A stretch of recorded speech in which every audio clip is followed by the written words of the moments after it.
Kia ora, and welcome to Thursday's Economy Watch, where we follow the economic events and trends that affect Aotearoa.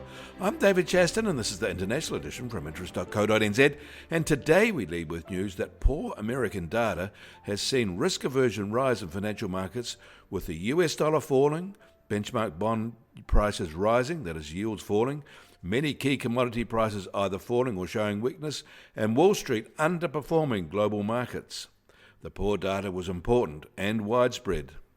US mortgage applications fell last week for a third week in a row, this time by a solid 3.9% from the prior week, but it is up 18% higher than a year ago, even if year-ago levels were quite weak. The benchmark 30-year mortgage interest rate dipped last week, which makes the application levels look even weaker. Meanwhile, there was weakness in the US labour market. We get the non-farm payrolls report on Saturday New Zealand time, but the precursor ADP employment report was out today, and that was expected to show 117,000 job gains in May. But in fact, it only reported 37,000 gain, and April data was revised lower. There is no evidence in this data that factories are hiring to meet reshoring demand.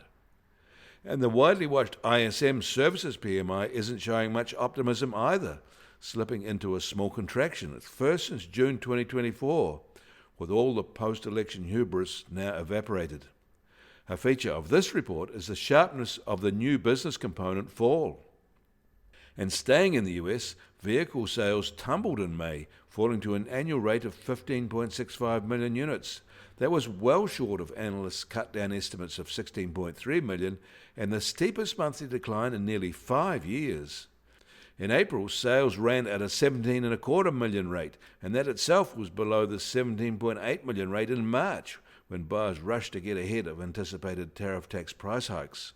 Although the sales rate of 15.65 million in May isn't nothing, it does indicate the margins of this market are quite price sensitive. So it'll be no surprise to know that the US Fed's Beige Book for May paints an uninspiring picture in most regions. Half of the districts reported slight to moderate declines in activity. 3 districts reported no change, and 3 districts reported slight growth. All district reports indicated that higher tariff rates were putting upward pressure on costs and prices. And things may not improve for the Americans.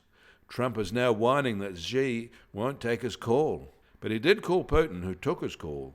And China seems to be on the verge of signing a massive aircraft deal with Airbus, at the direct expense of Boeing. And finally, the Congressional Budget Office has calculated the fiscal impact of the big Trump budget bill, saying it will add $2.4 trillion to US deficits, the largest expansion of these deficits ever, through gigantic tax cuts for the wealthy. It may be no surprise that Trump can't do basic math, but that the whole Republican Congressional Party votes for this type of economic damage is quite astounding. In Canada, their central bank review of monetary policy settings left the policy interest rate unchanged at 2.75%, as was expected. They have inflation of 1.7% and economic expansion of 2.2% in the March quarter, although that is not expected to last. They are watching for downward pressures on inflation from a weaker economy and upward pressures on inflation from higher costs. In Japan, the 2024 total number of births was 686,000, down 5.7% from the previous year. This is the first time annual births have fallen below 700,000 in a year since record-keeping began in 1899. And Australia released its first quarter 2025 GDP growth data yesterday. Their economy grew 0.2% in the first quarter of 2025 from the fourth quarter of 2024, slowing from 0.6% in the fourth quarter and falling short of 0.4% growth expected by analysts. This marked the 14th quarter of expansion, but the softest pace in 3 quarters. On an annual basis, their GDP expanded 1.3%. Holding steady for the second straight quarter, but missing the expected 1.5% rise. The US Treasury 10-year yield is now at 4.36% and down 10 basis points from yesterday. And the price of gold will start today at $3,379 an ounce, up $26 from yesterday. But oil prices are down $1 in the US at just over $62.50 a barrel, while the international Brent price is down $1.50 at $64.50 a barrel. And the Kiwi dollar starts today at 60.4 US cents, up 30 basis points from yesterday. Against the Aussie, we're unchanged at 92.8 Australian cents. Against the euro, we're 10 basis points higher at 52.8 euro cents.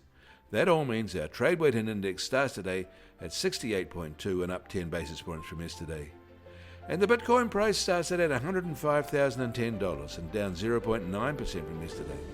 Volatility of the past 24 hours has been modest, at just under plus or minus 1%. You can get more news affecting the economy in New Zealand from interest.co.nz.